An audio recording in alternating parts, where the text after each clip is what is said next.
Invitamos a nuestros televidentes a que mañana nos acompañen a seguir esta conversación con el exmandatario Álvaro Uribe Vélez sobre estos y muchos temas más. Por ahora continuamos con esta discusión de lo acontecido hoy en la Cámara de Acusaciones del Congreso de Colombia.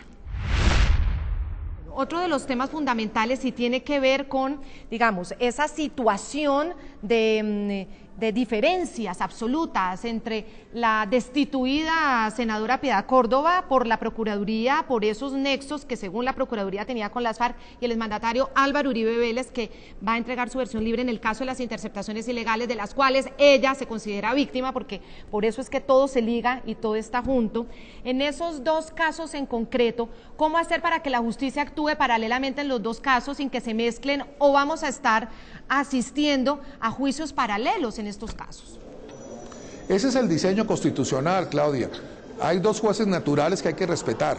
En primer lugar, la Honorable Corte Suprema de Justicia Sala Penal, que es la única que puede investigar a los congresistas o ahora excongresistas. Y por otra parte, la Comisión de Acusaciones de la Cámara para los aforados plenos como el señor expresidente Álvaro Uribe. Hay que respetar la ley. El presidente Uribe no hizo la ley, a él le corresponde respetarla, y en este caso esperamos que se den todas las garantías en uno y en otro proceso. Mire, vale la pena de todas maneras para nuestros televidentes y, como nos decía el profesor Gómez Buendía, también para los televidentes de América Latina y de Estados Unidos, aclarar en qué consiste uno y otro proceso. Hace 2 años y medio la opinión pública en Colombia conoció en profundidad la forma como el DAS habría, según las investigaciones, según las denuncias, habría sido utilizado por el gobierno de Álvaro Uribe Vélez para hacer seguimientos e interceptaciones a miembros de la oposición, magistrados de las Cortes de Justicia, también a periodistas y líderes de oposición. La justicia colombiana ha procesado a detectives del DAS, también a sus directores, asesores del expresidente Uribe, quien ahora pues voluntariamente acude a la Comisión de Acusación a rendir su versión libre. Este es uno de los procesos. Las primeras denuncias por interceptaciones ilegales ejecutadas por el Departamento Administrativo de Seguridad DAS de Colombia aparecieron en 2008. Los magistrados de la Corte Suprema de Justicia advirtieron sobre esa posibilidad por las investigaciones que adelantaba el tribunal a los congresistas uribistas por nexos con grupos paramilitares. En febrero de 2009, este extenso informe periodístico publicado por la revista Semana narró la forma como eran ejecutados los seguimientos a periodistas, magistrados y políticos opositores. Cualquier persona o entidad que represente un eventual peligro para el gobierno debe ser vigilada por el DAS. Las investigaciones iniciaron en la Fiscalía General de Colombia, que comenzaron a producir resultados en los últimos meses.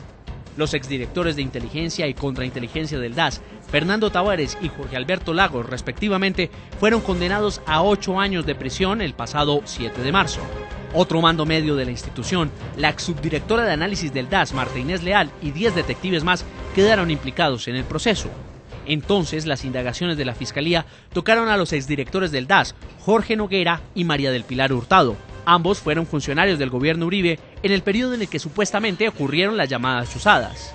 El ente acusador profirió contra Noguera medida de aseguramiento por los delitos de concierto para delinquir agravado, violación ilícita de comunicaciones, abuso de función pública, peculado por apropiación y falsedad ideológica en documento público. Por los mismos delitos fue ordenada la captura de María del Pilar Hurtado, quien recibió asilo político en Panamá desde el 19 de noviembre de 2010. Luego de ser implicados los exdirectores del DAS, el funcionario más cercano al expresidente Álvaro Uribe involucrado en el escándalo de las chuzadas es el exsecretario general de la Casa de Nariño, Bernardo Moreno. Aunque no fue ordenada su captura, la Fiscalía intenta establecer si Moreno ordenó obtener de manera ilegal información sobre magistrados, periodistas y congresistas de oposición, así como la grabación de las sesiones de la Corte Suprema de Justicia. Ahora el expresidente Álvaro Uribe, de forma voluntaria, acudió ante su juez natural, la Comisión de Investigación y Acusaciones de la Cámara de Representantes, para dar su versión sobre las interceptaciones ilegales. Uribe, desde que fue revelado el escándalo, negó que desde su despacho hubieran sido ordenadas las interceptaciones ilegales. Vuelvo con ustedes. Hoy también nos encontramos con un tema que tiene que ver la justicia internacional, la defensa de quienes se consideran las víctimas de las interceptaciones ilegales. Dijeron ahí en esa audiencia que al final fue levantada que al final no querían llegar a la Corte Penal Internacional, como diciéndose, aquí no condenan, pues definitivamente la Corte Penal Internacional o la Justicia Internacional va a actuar.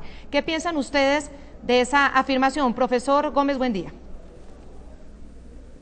Claudia, Colombia es signataria, firmó el Tratado de Roma, y Colombia, por supuesto, está entonces sujeta a la jurisdicción de la Corte Penal Internacional por unos delitos precisamente calificados. El doctor es jurista, yo creo que por la interceptación de que estamos hablando realmente no es un delito que por sí mismo constituya un tema posible de ir a la justicia penal internacional. La justicia penal internacional se va por otro tipo de delitos de lesa humanidad, crímenes de guerra, que no es lo que se está discutiendo en este momento en la comisión de acusaciones. Y en segundo lugar, el recurso a la justicia penal internacional se da cuando la justicia nacional no opera, cuando no se ha cumplido, y aquí habría un proceso difícil, políticamente complejo, de evaluación por parte de la propia justicia penal internacional si Colombia o los tribunales colombianos procesaron o no procesaron debidamente y con el pleno garantías del Estado de Derecho los juicios contra el expresidente Álvaro Uribe. Si la Corte Penal Internacional considerara que la justicia colombiana o el juicio eventual que el presidente Uribe tenga ante el Congreso y finalmente ante la Corte Suprema de Justicia, porque es de la Constitución colombiana, si la Corte de Justicia Internacional considera que esa justicia fue una farsa, en ese caso, muy remoto por supuesto, habría la posibilidad de una intervención de la Justicia Penal Internacional para juzgar al expresidente Uribe. Repito, no creo yo que por este delito en particular, sino que tendría que tratarse de delitos de la competencia de esa jurisdicción. Ahora, quiero preguntarle a usted, señor abogado defensor de Álvaro Uribe Vélez, Granados, abogado Granados, ¿qué piensa usted sobre esa frase? Coincido con el profesor en el sentido en que no cabe de ninguna manera la competencia de la Corte Penal Internacional. Efectivamente, ni los delitos corresponden a los previstos en el Estatuto de Roma, y en segundo lugar, en la cláusula de complementariedad, de subsidiariedad, establece que primero se tiene que probar que no operó la justicia local, la colombiana. Y si algo ha dado prueba la justicia colombiana es de actuar aún más, de tener un alto grado de independencia. Creo que no hay la menor duda que en Colombia la justicia, los aparatos de justicia son absolutamente independientes, cosa que no se puede decir de algunos de los países vecinos. Abogado Jaime Granados, después de que se levantó esta sesión en la Cámara de Acusación, ¿qué va a hacer la defensa? ¿Qué van a hacer ustedes los abogados? Pues para lograr eso que querían, y era que el exmandatario fuera escuchado, y no solamente adentro, sino en una audiencia que ustedes mismos pidieron que fuera pública y televisada. Vamos a evaluar con serenidad lo que ocurrió el día de hoy para determinar el curso a seguir. Existen varias opciones posibles. Una acción de tutela por la vulneración del derecho de ser oído, que es un derecho fundamental. Es posible también una recusación a uno de los investigadores que tuvo unas expresiones totalmente equivocadas, el representante Yair Acuña, al terminar la sesión de hoy. Y en todo caso, sea cual fuere la decisión que se tome, se esperará y se acatará cuando sea citado nuevamente el señor expresidente para que pueda finalmente ser oído, que es un derecho inalienable que tiene él como cualquier ciudadano. ¿Qué les molestó de la frase del representante Acuña, Luis Acuña?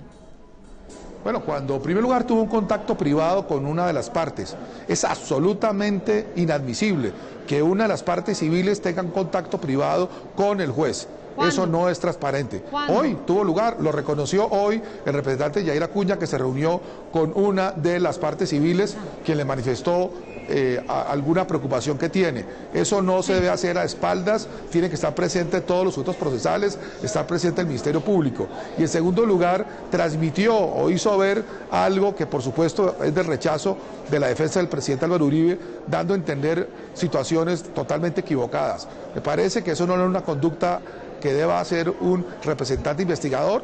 Posiblemente debido a su inexperiencia, a su falta de conocimientos jurídicos, pudo haber cometido ese error, pero no puede dejarse de lado que fue una equivocación seria.